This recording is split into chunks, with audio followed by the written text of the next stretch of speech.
அஞ்சுமுகம் தோன்றின் ஆறுமுகம் தோன்றும். வெஞ்சமரில் அஞ்சேல் என வேல் தோன்றும். நெஞ்சில் ஒரு கால் நினைக்கின் இருகாலும் தோன்றும். முருகா என்று ஓதுவார் முன்.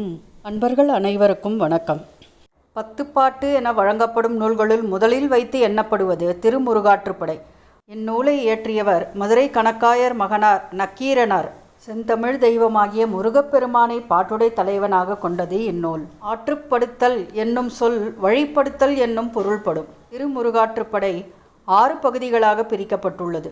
ஒவ்வொரு பகுதியும் முருகப்பெருமானின் அறுபடை வீடுகள் ஒவ்வொன்றையும் பாராட்டுபவையாக அமைந்துள்ளன. காஞ்சி மகா சுவாமிகள் உடல் பிணி மனநோய் தீர இப்பாடலை பரிந்துரைத்து தன்னுடைய பக்தருக்கு அருள் பாலித்தார். திருமுருகாற்றுப்படை பாட்டின் இறுதியில் முருகப்பெருமானின் சிறப்பினை உணர்த்தும் பாடல்களாக 10 வெண்பாக்கள் தனிப்பாடல்கள் என்னும் தலைப்பில் சேர்க்கப்பட்டுள்ளன. அவற்றை காதால் கேட்டு மனதால் பொருளுணர்ந்து கொள்வோம் வாருங்கள். குன்றம் எறிந்தாய், குறைகடலில் சூர்தடிந்தாய், புன்தலைய பூதப்பொரு படையாய் என்றும் இளையாய் அழகியாய் ஏறு ஊர்ந்தான் ஏரே உளையாய் என் உள்ளத்து உரை. இதன் பொருள், வேல் வீசி கிரௌஞ்சமலையை அழித்தவனே, அலைக்கடலில் திருச்சீலவாயில் சூரபத்மனை வேளால் வீழ்த்தியவனே, பரட்டைத்தலை பூதைப்படை கொண்டவனே, என்றும் இளமை கோலத்துடன் இருப்பவனே, என்றும் அழகின் திருவுருவமாக திகழ்பவனே, காளை ஊர்த்தி சிவபெருமான் மகனாகிய காளையே, என்றும் என் அருகில் இருப்பவனே, என் நினைவிலும் நிலை கொள்வாயாக என்பதாகும். 2ஆம் பாடல். குன்றம் எரிந்ததுவும் குன்றப்போர் செய்ததுவும் அன்று அங்கு அமரர் இடர் தீர்த்ததுவும் இன்று என்னை கைவிடா நின்றதுவும் கற்பொதும்பில் காத்ததுவும் மெய்விடா வீரன் கைவேல். அதாவது, குன்றம் எரிந்தது எது? பகையழிய போரிட்டது எது? தேவர்களின் துன்பத்தை தீர்த்தது எது? இன்று என்னை கைவிடாமல் நின்றது எது? கல்லுக்குகையில் அடைக்கப்பட்டிருந்த என்னை காப்பாற்றியது எது? என் உடலை பற்றி நிற்கும் வேலனின் கைவேல் அன்றோ? அடுத்த பாடல். வீரவேல் தாரைவேல் விண்ணோர் சிறை மீட்ட தீரவேல் செவ்வேல் திருக்கைவேல் வாரி குளித்தவேல் கொற்றவேல் சூர்மார்பும் குன்றும் துளைத்தவேல் உண்டே துணை. இதன் பொருள், செவ்வேளின் கையிலுள்ள வேல் வீரம் மிக்கவேல், மழைத்தாரை போல் பொழியும் வேல், தேவர்களை சிறையிலிருந்து மீட்ட தீரம் மிக்கவேல், கடலில் குளித்து தன் கரையை போக்கிக் கொண்ட வேல், சூரன் மார்பையும் கிரௌஞ்சமலை குன்றையும் துளைத்தவேல், அது நமக்கு துணையாக இருக்கும்போது அச்சமில்லை என்பதாகும்.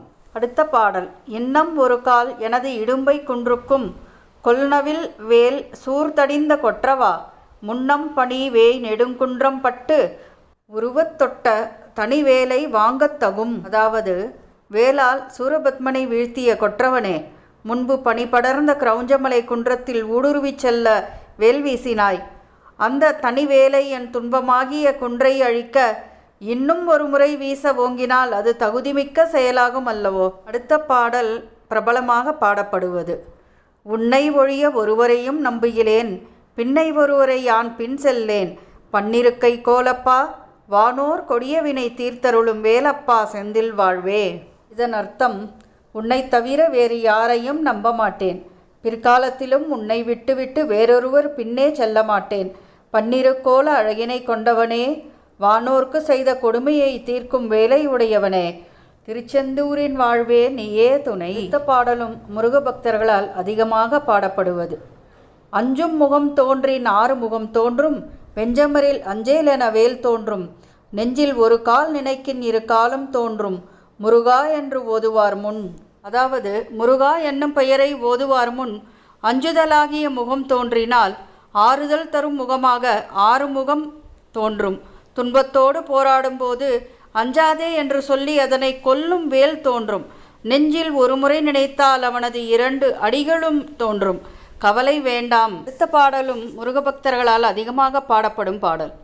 முருகனே செந்தில் முதல்வனே மாயோன் மருகனே ஈசன் மகனே ஒரு கை முகன் தம்பியே நின்னுடைய தண்டை கால் எப்பொழுதும் நம்பியே கைத்தொழுவேன் நான். அதாவது, முருகனே செந்தில் முதல்வனே மாயோனின் மருமகனே ஈசனின் மகனே ஒரு கை ஆனைமுகனின் தம்பியே உன் தண்டை அணிந்த கால்களை நம்பியே எப்பொழுதும் தொழுகின்றேன். பாடல். காக்க கடவிய நீ காவாது இருந்தக்கால் ஆர்க்குப் பரமாம் ஆறுமுகவா பூக்கும் கடம்பா முருகா கதிர்வேலா நல்ல இடம் காண் இறங்காய் இனி. அதாவது, காக்க கடமைப்பட்ட நீ காப்பாற்றாமல் இருந்தால் நான் யாரை பரம்பொருளாக கொள்வேன் ஆறுமுகவா, பூக்கும் கடம்பை அணிந்தவனே முருகா கதிர்வேலா, நல்ல இடம் கண்டு இனிமேலாவது என்மேல் இரக்கம் காட்டு. அடுத்த பாடல். பரங்குன்றில் பன்னிருக்கை கோமான் தன் பாதம் கரங்கூப்பி கண்குளிரக் கண்டு சுருங்காமல் ஆசையால் நெஞ்சே அணி முருகு ஆற்றுப்படையை பூசையாக கொண்டே புகழ். இதன் பொருள், நெஞ்சே பரங்குன்றில் இருக்கும் பன்னிருக்கை கோமானின் திருவடிகளை கண்குளிர கண்டதனோடு விட்டுவிடாமல் திருமுருகாற்றுப்படையை பூசை பாடலாக கொண்டு சொல்லிக்கொண்டே இரு என்பதாகும். 10வது பாடல். நக்கீரர்தாம் உரைத்த நல் முருகு ஆற்றுப்படையை தற்கோல நாள்தோறும் சாற்றினால் முன்கோலமா முருகன் வந்து மனக்கவலை தீர்த்தருளி தான் நினைத்த எல்லாம் தரும். அதாவது, நக்கீரர் உரைத்த திருமுருகாற்றுப்படையை தன் கோலம் என கொண்டு நாள்தோறும் சொல்லி வந்தால் முருகன் முன்னே வந்து மனக்கவலையை தீர்ப்பதோடு மட்டுமல்லாமல் அவன் நினைத்த எல்லா நன்மைகளையும் தருவான் என்பதாகும். அன்பர்களே, முருகப்பெருமானை மனதளர நினைத்து மேலே குறிப்பிட்ட பாடல்களை நாம் சொல்லி வரும்போது நம்முடைய மனநோய் மற்றும் உடல் பிணி தீரும் என்பது திண்ணம். கலக்கம் வேண்டாம். வெற்றிவேல் முருகனுக்கு அரோகரா.